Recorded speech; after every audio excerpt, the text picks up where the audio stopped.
दोस्तों, वीडियो शुरू करने से पहले आपको बता दूं कि वीडियो के नीचे एक रेड कलर का सब्सक्राइब बटन दिख रहा होगा, उस पर क्लिक करके सब्सक्राइब कर लें और साइड में बेल आइकन को दबा दें। और दोस्तों, वीडियो को लाइक करके हमारा मोटिवेशन बढ़ाएं और वीडियो शेयर करके भी।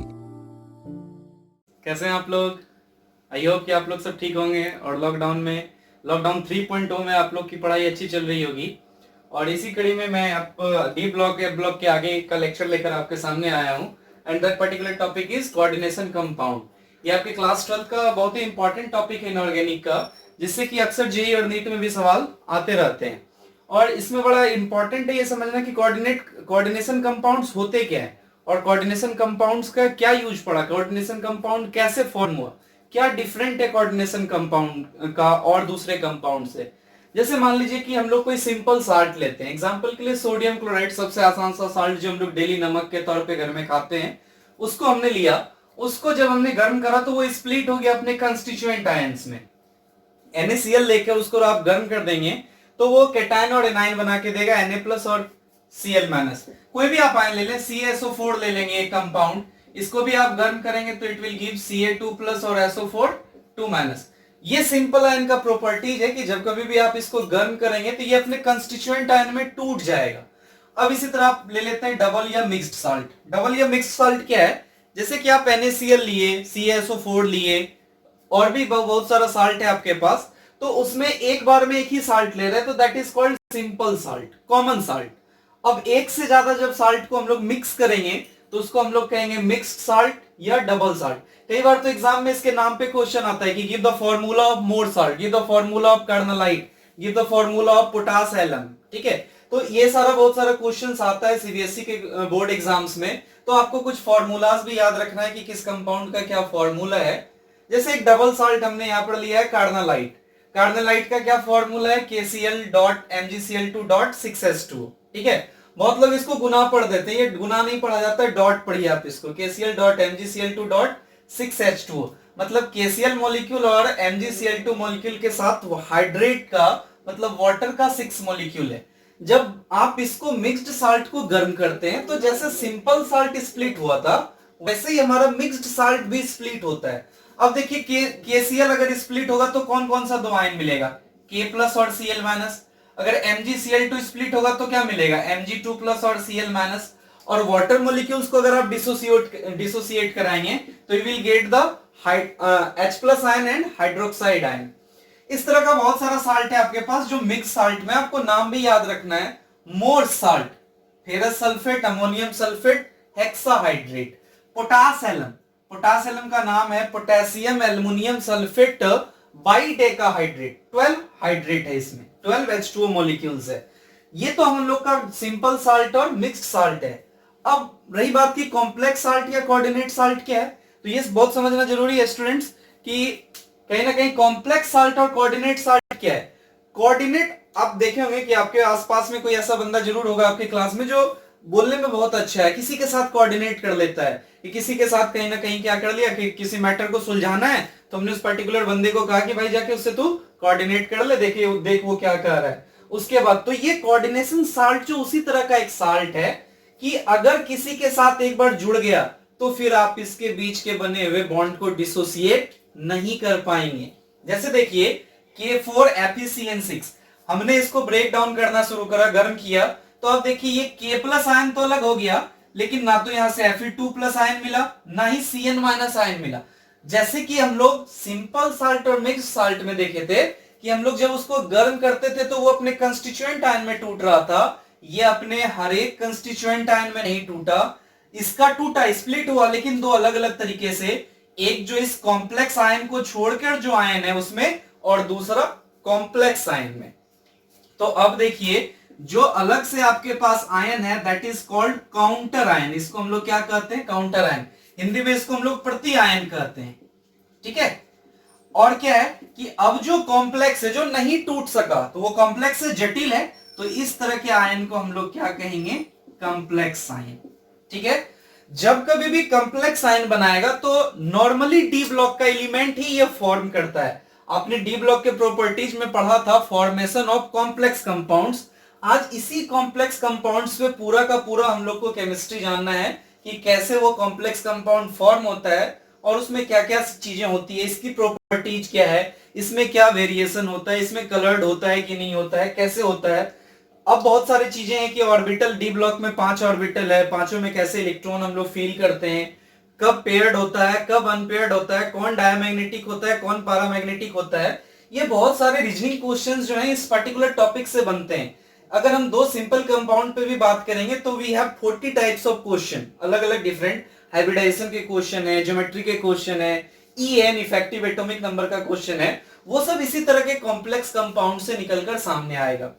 तो अब अगर कोई कॉम्प्लेक्स कंपाउंड है आपके पास तो आप समझ रहे हैं कि कॉम्प्लेक्स कंपाउंड ब्रेक तो होगा लेकिन वो अपने कंस्टिट्यूएंट आयन में नहीं टूट के क्या होगा, दो अलग अलग आयन में टूटेगा। एक तरह के आयन को हम लोग कहेंगे काउंटर आयन, और जिसमें वो कैपिटल ब्रैकेट आप देख रहे हैं, ठीक है, बिग स्फीयर जिसको आप कह रहे हैं, वो कॉम्प्लेक्स आयन बनाएगा। एक दूसरा एग्जांपल हमने यहां पर लिया है, तो अब इस पर्टिकुलर केस में आप देख रहे हैं CONH3 होल 6 Cl3, ये इस बार कॉम्प्लेक्स आयन है और ये इस बार क्या है, counter ion, complex ion and counter ion. अब खास बात क्या है वो देखना है इस पूरे में कि कोई भी कॉम्प्लेक्स आयन हो तो उसमें डी ब्लॉक का एलिमेंट होगा। एक दो एक्सेप्शन भी आपको मिलेगा, कभी कभी एल्युमिनियम का एलिमेंट भी मिलता है, लेकिन अधिकांश आपका डी ब्लॉक का एलिमेंट है। जैसे यहां पर देखिए आयरन है, यहां पर देखिए क्या है, कोबाल्ट है। तो जो डी ब्लॉक का एलिमेंट यहां पर मिलता है उसको हम लोग कहते हैं सेंट्रल एटम, सेंट्रल एटम, केंद्रीय परमाणु। इसी के इर्द गिर्द पूरा केमिस्ट्री घूमेगा इसका, केंद्रीय परमाणु। अब यहां पर भी देखेंगे तो यहां पर सेंट्रल एटम क्या हो जाएगा, Cu, कोबाल्ट, जैसे यहां पर था हमारा आयरन। अब देखिए कि इसके साथ जुड़ा हुआ जो कुछ भी रहेगा आपका वो दो तरह का चीज हो सकता है, या तो निगेटिव वाला या फिर आपका लोन पेयर वाला, चार्जलेस। जब आप हायर स्टैंडर्ड में पढ़ेंगे तो पॉजिटिव भी। आप जानते हैं किसी मेटल के पास नॉर्मली कौन सा ऑक्सीडेशन स्टेट होता है, आपने कभी देखा है कि कोई metal negative oxidation state show करता है? आपके बुक के लेवल में नहीं है वो, लेकिन जब आप हायर स्टैंडर्ड पे पढ़ेंगे तो मेटल में भी निगेटिव ऑक्सीडेशन होता है। लेकिन यहां पर अभी आप जान रहे हैं कि मेटल में कैसा ऑक्सीडेशन होगा, प्लस। क्यों? क्योंकि वो इलेक्ट्रॉन क्या करेगा, डोनेट करेगा। जो इलेक्ट्रॉन डोनेट करता है उस पर कैसा चार्ज, प्लस चार्ज। तो प्लस वाला किसके साथ मिलेगा, माइनस वाला। तो यहां पर माइनस वाले के रूप में क्या है, Cn। तो Cn माइनस जो होगा that will be called ligand. या तो ये निगेटिव चार्ज आयन होगा या फिर क्या होगा, न्यूट्रल। जैसे यहां पर है न्यूट्रल NH3, ठीक है, न्यूट्रल, न्यूट्रल लिगेंड, ठीक है। अब जैसे कि नंबर ऑफ लिगेंड्स है तो नंबर ऑफ लिगेंड्स को हम लोग कहते हैं coordination number. Number of ligands को हम लोग क्या कहेंगे, कोऑर्डिनेशन नंबर। तो कोऑर्डिनेशन नंबर यहां पर कितना हो गया, 6। कैसे, Cn का नंबर 6 है, यहां भी NH3 6 है, तो कोऑर्डिनेशन नंबर कितना हो गया, 6 हो गया, ठीक है। अब ये जो Fe है, जैसे कि आप शुरू से देख रहे हैं कि ये अपने कंस्टिट्यूएंट आयन में नहीं टूटा, लेकिन क्या ये आयनिक फॉर्म में रहेगा कि नहीं? अगर आयनिक फॉर्म में नहीं रहा तो इस पूरे ज्योमेट्री का, इस पूरे कंपाउंड का स्ट्रक्चर डिटर्मिनेशन या इसके प्रॉपर्टीज पर बहुत ज्यादा फर्क पड़ना है, ठीक है। तो सबसे पहले देखते हैं ये कौन से आयन के रूप में रहेगा। कोई भी कॉम्प्लेक्स कंपाउंड रहे वो आयन के रूप में मेटल आयन जरूर कभी ना कभी मिलेगा, भले ही वो टूट के ना मिले, ठीक है। ये हो सकता है ये टूट के ना मिले लेकिन ये आयन रहेगा। तो पोटेशियम को आप क्या लिखते हैं, K+। साइनाइड को आप क्या लिखते हैं, Cn-। तो एक पोटेशियम का +1 तो 4 का कितना, +4। एक Cn का -1 तो 6 का कितना, -6। और रिडॉक्स रिएक्शन में आपने पढ़ा है कि किसी भी कंपाउंड के हर एक एलिमेंट के ऑक्सीडेशन नंबर का एडिशन 0 होता है। क्या होता है, 0। तो यहां पर ऐसा क्या हम ऐड कर दें जो कि 0 हो जाएगा, तो +2। तो अब Fe का जो चार्ज है वो हो गया +2। तो अब जो ये सेंट्रल एटम था अब ये हो गया सेंट्रल आयन Fe2+, ठीक है, Fe2+। ठीक इसी तरह से यहां देखेंगे अमोनिया को हम लोग क्या लिखते हैं, जिस पर लोन पेयर रहे उसका चार्ज 0, ठीक है। Cl क्लोरीन, क्लोरीन के बाद क्लोराइड। Cl और Cl- में क्या डिफरेंस है, Cl और Cl-, तो Cl एटम है और Cl- क्या है, आयन है। तो आयन के रूप में रहा तो -1, तो 1 का -1 तो 3 का -3। ऐसा क्या ऐड करें जो 0 हो जाए, +3। तो जो सेंट्रल एटम हमारा कोबाल्ट हुआ करता था वो अब अगर सेंट्रल आयन के रूप में लिखेंगे तो क्या होगा, CO3+। देखिए तो डी ब्लॉक में जा रहे हैं हम लोग, जो अभी हम लोग कोऑर्डिनेशन कंपाउंड स्टार्ट किए थे वो अब हम लोग डी ब्लॉक में पहुंचने लगे। Fe2+ CO3+ FeCO, ये सारा कंफिग्रेशन कहां से आ रहा है? डी ब्लॉक से।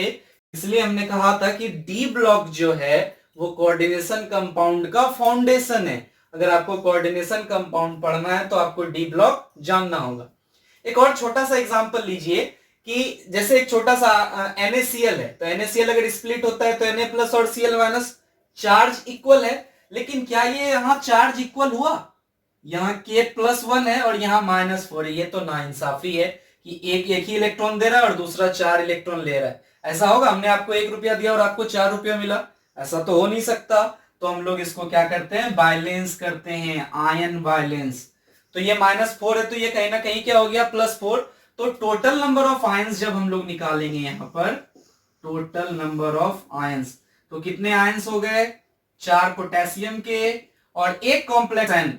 एक बात हमेशा याद रखनी है कि जो कॉम्प्लेक्स आयन होगा वो हमेशा सिंगल आयन होगा, वो 2 3 कभी नहीं हो सकता। हमेशा कॉम्प्लेक्स आयन को आप क्या काउंट करेंगे? 1। यहां पर टोटल आयन कितना हो जाएगा? यहां पर फिर से देखिए, चार्ज +3 और ये -1, तो इसके साथ नाइंसाफी है इस बार। तो हम लोग क्या करेंगे? इसको बैलेंस करने के लिए 3 लगा देंगे। 3 यहां और ये 3+ यहां और 3- यहां, चार्ज बराबर हो गया।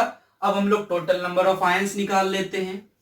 टोटल नंबर ऑफ आयंस, तो एक हो गया कॉम्प्लेक्स आयन। अभी मैंने थोड़ी देर पहले आपको कहा कि कॉम्प्लेक्स आयन जब कभी भी होगा अकेले होगा और +3 क्लोराइड आयन, तो टोटल आयन कितना हो गया? 4। अब इसी बेसिस पे इस चैप्टर में आपको बहुत सारी जानकारियां मिलेगी। अब जैसे ही आप डी ब्लॉक पे लेके आए, सेंट्रल आयन का कॉन्फ़िगरेशन आया, अब इसके बाद इसके प्रॉपर्टीज को हम लोग डिस्कस कर सकते हैं। पैरामैग्नेटिक, डायमैग्नेटिक, कलर्ड, कलरलेस, उसके बाद स्पिन हाई लो, वो सारा हम अगले लेक्चर में डिस्कस करेंगे। और भी बहुत सारा चीज है। केमिस्ट्री में 3 जगह हम लोग नोमेनक्लेचर पढ़ते हैं, आईयूपैक नोमेनक्लेचर। एक तो आपको ऑर्गेनिक से परिचित है कि ऑर्गेनिक में हर एक फंक्शनल ग्रुप का हम लोग क्या करते हैं? आईयूपैक नोमेनक्लेचर पढ़ते हैं। एक आपने पीरियोडिक टेबल में आईयूपैक नोमेनक्लेचर पढ़ा है, जहां पर 100 से ज्यादा एटम वाले के लिए हम लोग आईयूपैक नोमेनक्लेचर लिखते हैं। और ये इनऑर्गेनिक आईयूपैक नोमेनक्लेचर है जो हम लोग कोऑर्डिनेशन कंपाउंड में यूज करते हैं। इसका क्या नाम होगा, ये कैसे लिखेंगे, इसका क्या नाम होगा, ये कैसे लिखेंगे, तो इसके लिए 3 रूल है। उस रूल को आप फॉलो करेंगे, उसको हम लोग फिर लिखेंगे।